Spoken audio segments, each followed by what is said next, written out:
Residents in Highgate have until tomorrow to try to save a historic house that's under threat of being knocked down. Athlone House was built in the 19th century but has since fallen into disrepair. The new owners say it's unrealistic to save it, but campaigners believe they have a duty to restore the building. Jean Mackenzie has more. Once home to troops suffering from shell shock during the First World War, this house was later turned into a secret RAF training base.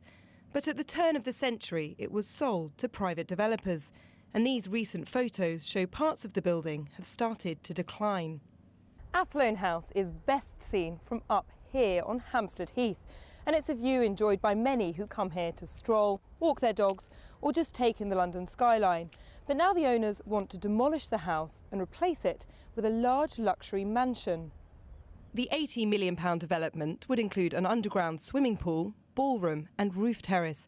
It's a plan that's rattled one of the Heath's more famous ramblers. The Heath is always under threat. It's been under threat from the minute it was created. Developers have always wanted to creep in and take a little bit of it, and that's taking away one of the great spaces of London. When Athlone House was sold, the council gave the developers permission to build flats within the grounds, so long as they restored the house. The flats were built, but the renovation was never started. The owners argued that because the house was in such poor condition, it wasn't realistic to restore it, and planning inspectors agreed it could be replaced if the new building had a high standard of design. The council says because of this decision, it can no longer enforce the restoration, but those fighting to save the house don't agree.